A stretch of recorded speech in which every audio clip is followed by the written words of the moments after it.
অপেক্ষা তো কষ্ট হবে, সেজন্য আমরা আসছি। দুটা বিষয়, প্রথম হচ্ছে আজকে এখনো পর্যন্ত কোনো পার্টিকুলার পয়েন্টে কনক্লুশন হওয়ার মতো জায়গায় আমরা পৌঁছাইনি। সর্বশেষ যে আলোচনা হচ্ছিল সেটা হচ্ছিল এনসিসির ব্যাপারে, ন্যাশনাল কনস্টিটিউশন কাউন্সিলের ব্যাপারে। এটা কিছুটা অসমাপ্ত আছে, আমাদের বক্তব্য এখনো সেখানে হয়নি, কিন্তু আমরা নীতিগতভাবে যেটা আগে লিখিত দিয়েছি এখনো বলছি, আমরা এনসিসির পক্ষে এরকম একটি সাংবিধানিক ব্যালেন্স কমিটি থাকা উচিত, প্রতিষ্ঠান থাকা উচিত, যারা সাংবিধানিক এবং বিধিবদ্ধ যে সমস্ত সংস্থা আছে সেগুলার নিয়োগ এবং নিয়ন্ত্রণের ব্যাপারে ভূমিকা পালন করতে হবে।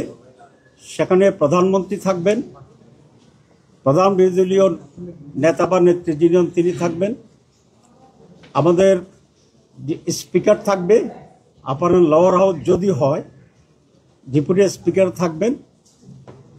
এভাবে একটা স্ট্রাকচারের ব্যাপারে আমরা একমত হয়েছি।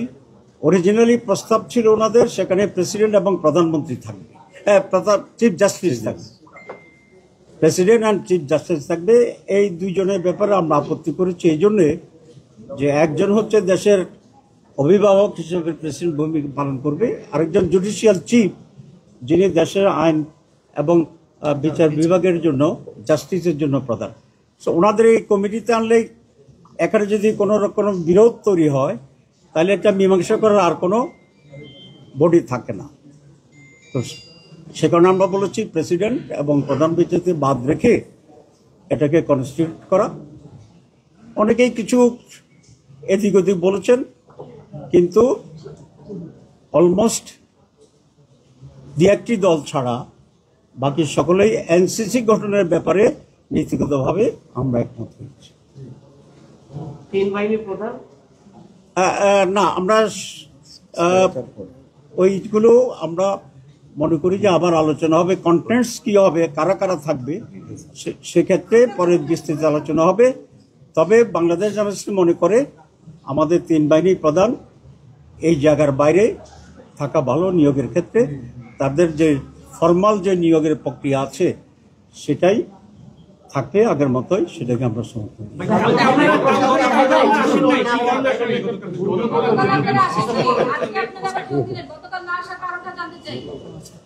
আমি খুব বিস্মিত যে আমরা 24 ঘন্টা আসি নাই, আপনারা কারণটা এখনো বের করতে পারেন না।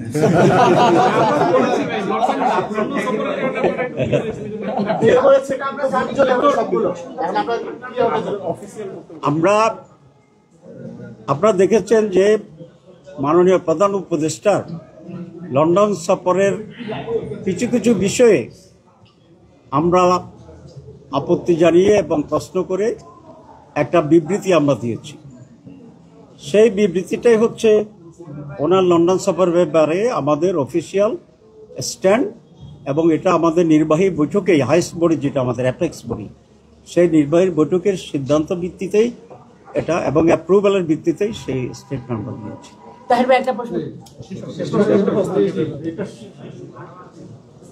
মাননীয় প্রধান উপদেষ্টা লন্ডনে গিয়েছেন অ্যাওয়ার্ড আনার জন্যে, টাকা ফেরত আনার জন্যে, এবং ওনার উপস্থিতিতে বাংলাদেশের অন্যতম বৃহৎ দল Bangladesh nationalist party BNP executive প্রধান বা ভারপ্রাপ্ত প্রধানের সাথে ওনার সেখানে একটা বৈঠক হয়েছে এবং সাক্ষাৎ হয়েছে। এটাকে আমরা ওয়েলকাম করেছি, এবং মিটিংয়ের আগের দিন অনেকগুলো পত্রিকায়, বিশেষ করে প্রথম আলোতে আমার বক্তব্য, ওয়েলকামিং বক্তব্য খুব স্পষ্ট হয়েছে। 2, নির্বাচনের তারিখের ব্যাপারে উনি যে কথা বলেছেন, ডেটের ব্যাপারেও আমাদের তেমন কোনো আপত্তি নেই, কারণ আমরা তো ডিসেম্বর টু এপ্রিল ফ্লেক্সিবিলিটি রেখে নির্বাচনের তারিখ ঘোষণার জন্য আমরা প্রস্তাব করেছিলাম। সুতরাং ডিসেম্বর হইলেও এটা আমাদের দাবির ভিতরেই হতো। এখন যে ফেব্রুয়ারির ব্যাপারে করার কিছু শর্ত সাপেক্ষে যে ফেব্রুয়ারির কথা বলা হয়েছে সেখানেও আমাদের প্রস্তাবের ভিতরেই আছে। এপ্রিলে যদি হয়তো যেটা উনি ঘোষণা করেছিলেন সেটাও আমাদের প্রস্তাবের ভিতরেই ছিল। সুতরাং ডেটের ব্যাপারে বাংলাদেশ জামাত ইসলামী পূর্বাহ্নেই একটা টাইমলাইন দিয়েছে, আর আমরা বলেছিলাম আমরা একটা পার্টিকুলার ডেটে ওনাকে ডিকটেট করতে চাই না, রিজিড থাকতে চাই না, আমরা ফ্লেক্সিবিলিটিকে আমরা অ্যাকসেপ্ট করি। এখানেও আমাদের কোনো তেমন আপত্তি নেই। আমরা যে জায়গাতে প্রশ্ন তুলেছি যে উনি জাতির উদ্দেশ্যে একটা ভাষণ দিয়েছেন, ভাষণ দিয়েই টেলিভিশনে একটা তারিখ ঘোষণা করছেন। এখানে যদি কোনো পরিবর্তন হয় আলাপ আলোচনার মাধ্যমে, এটা হতেই পারে।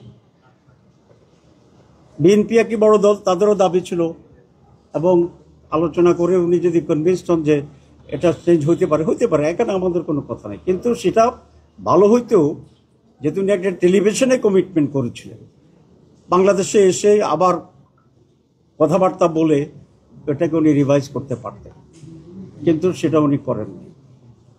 দুই, আমরা বিশ্বের সাথে দেখলাম যে উনি একটি দলের প্রতিনিধির সাথে জয়েন্ট স্টেটমেন্ট করেছেন, যৌথ বিবৃতি।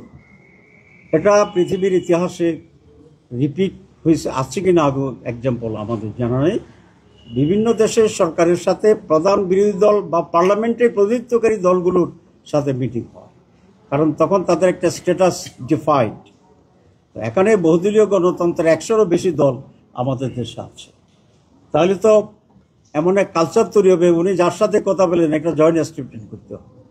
আমরা মনে করি এটা নজিরবিহীন ছিল এবং এটা প্রপার ছিল না। এতে অন্যান্য বাকি সকল দলেই কিছুটা বিব্রত হয়েছে, আমরাও সেরকম এটা ফিল করি। ব্যক্তিগতভাবে জামাতে ইসলামী নয়, অ্যাজ হোল সকল দলগুলো এখানে কিছুটা বিব্রত হওয়ার মতো পরিস্থিতি রয়েছে। জয়েন্ট স্টেটমেন্ট এবং জয়েন্ট প্রেস ব্রিফিং, এখানে আমাদের আপত্তি। বিএনপির ব্যাপারে আমাদের কোনো বক্তব্য নেই। আমরা সেই কারণে আমাদের এই ধারণা হয়েছে যে মাননীয় প্রধান উপদেষ্টা তার নিরপেক্ষতা হারিয়েছে, এবং এইভাবে যদি চলতে থাকে তাহলে যে সংস্কার কমিশন আছে এখনও তারা খুব বেশি অগ্রসর হতে পারবে না, এবং এটা অনেকটা পর্বতের মুশিক প্রসব করার মতো একটা পরিস্থিতি দাঁড়াবে, কার্যকরিতা হারাবে। সে কারণে প্রতীকী প্রতিবাদ হিসাবে আমরা গতকাল আসিনি।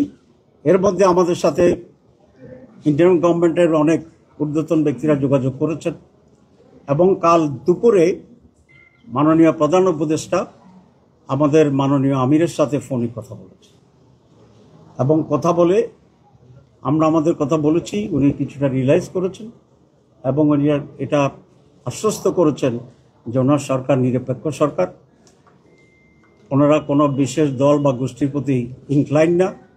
আগামীতে এসব ব্যাপারে তারা নিরপেক্ষ এবং স্বচ্ছ ভূমিকা পালন করবেন, এবং সে ব্যাপারে আরও অনেক যত্নবান হবেন। এই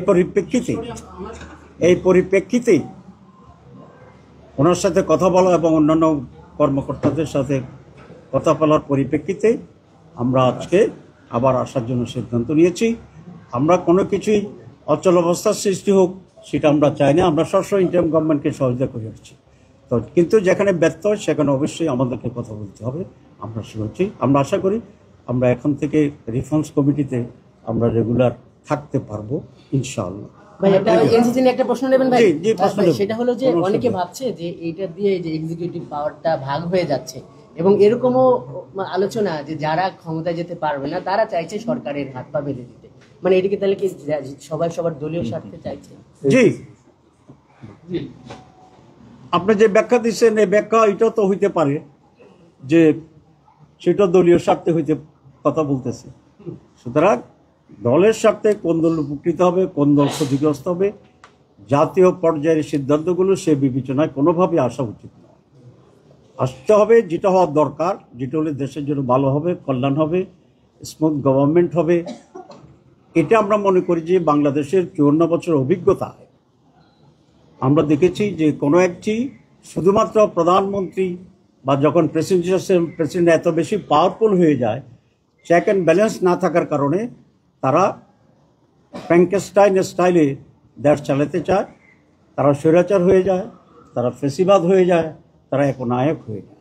সুতরাং বাংলাদেশের জন্য কমপক্ষে, আমি বিশ্বের সারা দুনিয়ার কথা বলি, the present situation of practice in the government আমাদেরকে যদি ব্যালেন্স করতে হয় তাহলে অবশ্যই এরকম একটা বডি থাকা উচিত। কার ফেভারে যাবে কি যাবে না, কে সরকারে যাবে যাবে না, নির্বাচনের পরে এটা বোঝা যাবে। আর কি কথা বলতে চাই, সরকার নির্বাচনকে যদি সুষ্ঠু স্বচ্ছ করার জন্য কঠোর না হয় তাহলে আরেকটা হাসিনা মার্কা নির্বাচন এই দেশকে রক্ষা করতে পারবে। স্বরাষ্ট্রমন্ত্রী আরেকটু কথা বলতে চাই। স্বরাষ্ট্রমন্ত্রীকে দেখলাম হঠাৎ করে পত্রিকায় যে লেভেল প্লেইং ফিল্ড তৈরি হয়ে গেছে, আমরা প্রস্তুত আছি, দেখছেন কিনা আপনারা? আমার কাছে এটা মনে হইল যে উনি লেভেল প্লেইং ফিল্ড কিভাবে বোঝায় উনি বুঝে না। যিনি একটা বিল্ডিং এর তালা খোলার মতো Immigration to Canada. We provide the best quality service and solution for Canada immigration. Please visit our website and contact for details.